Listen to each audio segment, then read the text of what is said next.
Okay, so P.3, linear equations. Equations and inequalities.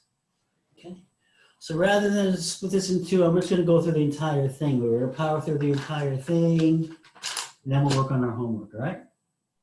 So, linear equations. Let's go to top of page 21.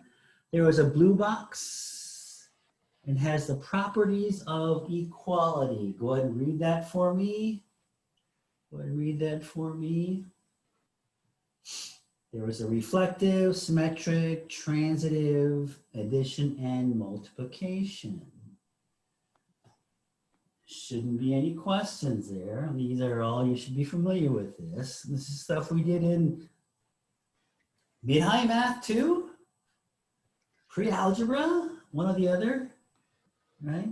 Solving equations, example number 1, prove that that's a solution of that equation. So example number 1, so I have x cubed minus x plus 6 is equal to 0, and they want me to prove that x equal minus 2 is a solution. So all I'm going to do is substitute this back in and plug in chug, right? So I'm going to be negative 2 cubed minus 2 plus 6.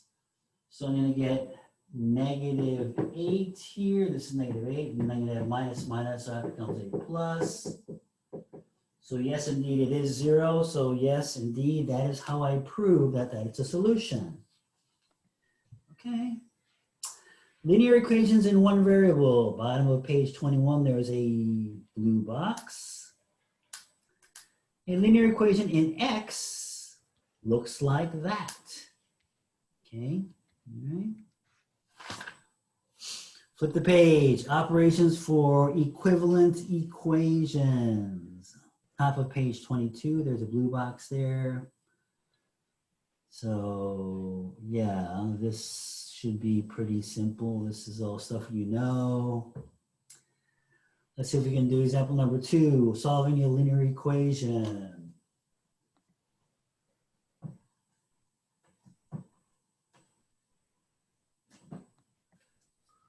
Example number 2, we have 2x minus 3 plus 3x plus 1 is equal to 5x plus 2. Okay, all right, so Allison, walk this through me. Okay, I'm a little bad at these, I gotta be honest. Take your time. So when you first multiply your 2 times your 2x, 4x. and then your Go 2, here and get what? so that'd be negative 6. Okay, plus. And then 3 times x, so 3x. And then 3 times 1, which is 3. And then this is says 5x plus 2. What do I do next? And then don't you combine the like terms, so like 4x. Like terms. So I'm going to get 4x and 3x. So that's 7x. Minus x plus 3 is going to be what? And that'd be 3. Negative 3 is equal to 5x plus 2.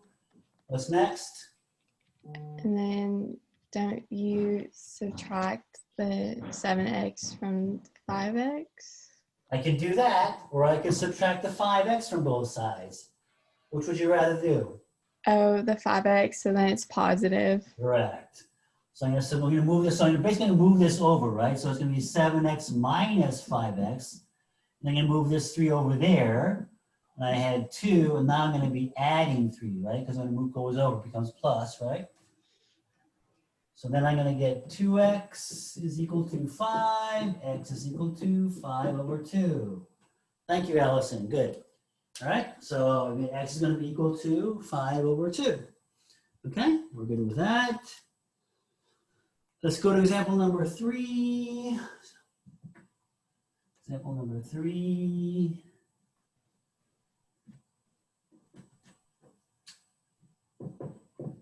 Example number 3, they're going to throw us a curveball by, putting in fractions. Everybody's favorite stuff. 5y minus 2 over 8 is equal to 2 plus y over 4. Brady, how am I going to work this? What example is that? Oh, it's 3. Example number 3. Okay. You first multiply 8 to everything. Why? You gotta Why put would up. I do that first? You gotta get rid of the fraction. Okay, so this gets rid of the fractions, right? And that's the reason why you multiply both sides by 8, correct? Mhm. We're going to go ahead and multiply this by 8 and this by 8. So the 8 and the 8 cancels out. I get 5y minus 2. What do I get on this side, Brady?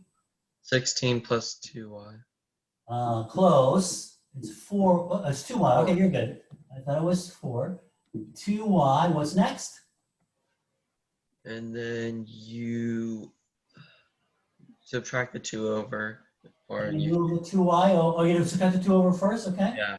16 plus 2, and you move the 2y over here.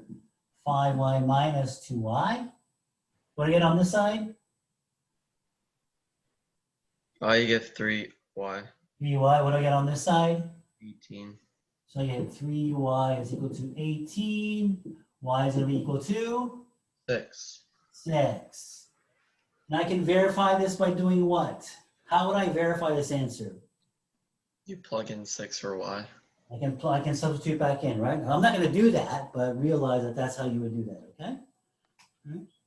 All right, that's good. Let's go to page 23, middle of page 23. Linear inequalities in one variable. Okay, there's a blue box there. Those are inequalities. Okay, well, that's all nice and good. Underneath there is properties of inequalities. So when we're doing inequalities, what is the one thing we have to remember? What is the one thing that people always stumble over? If I multiply or divide by what? By a negative number, By a a sign negative switch. number, then what do I have to do? Switch the signs. I can switch the sign, right? All right, good job. So let's go to example number 4 on page 24. We have 3, so this is example number 4. 3x minus 1 plus 2 greater than or equal to 5x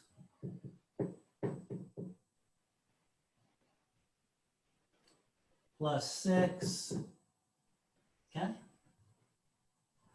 Hunter, work this for me.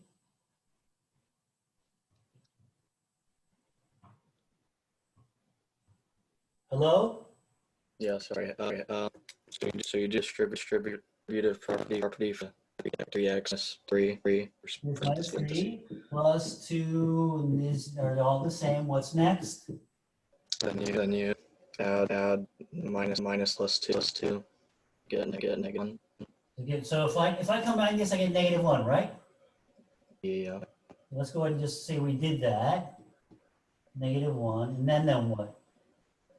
I would do subtract the 3x and make subtract negative 6. 5x, 3x minus 7 now. Now what's next? I can't see what you did. Hold on. 3x. Yeah, then I would subtract the 3x from 5x. Minus 7 is 5x minus 3x, so I'm going to get minus 7 was 2x, so x is going to be greater than or equal to negative 7 over 2. Correct? Good job. That's how you would do it. All right, that's how you would do it. That's how it works. Okay. So that's example number 4. Let's see if we can do example number 5. Example number 5 is now we're going to add the fractions to the inequalities. So solve the inequality and graph its solution set. X over 3 plus 1/2. And on the other side, I have x over 4 plus 1/3. And it looks like this. Okay. Brooklyn, walk me through this. Okay, so you're gonna multiply it by the lowest common denominator, Which is 12. 12. Multiply both sides by 12. What do I get on this side? 4x plus 6, This side. 3x plus 4. What's next? Then you take away 3x from that side and Move it over here. So I'm going to get basically just x, right? Because I had 4. Yeah. And x plus 6. over here, what do I get? I'm going to move the 6 over there. 4 minus 6, right? Yeah, Okay. x. What's next? Then you simplify, so it'd be X is greater than -2. greater than negative 2. So that's your answer. Good work. Okay, so in general, if I start going too fast, please stop me, okay? I tend to go too fast. So, I try to discipline myself, but sometimes I go too fast. Just let me know, just blurt it out, okay? Like, I didn't get that part, or I didn't, you're going too fast, or whatever. Just let me know, okay? So that's example number 5. Let's do example number 6, the last one.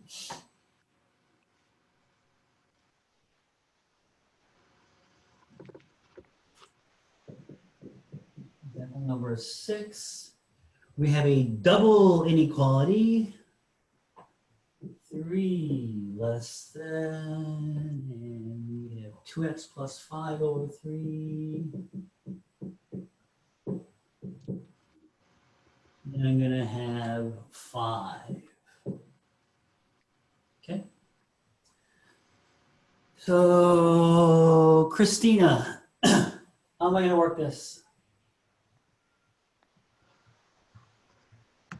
Okay, first I want to multiply by 3.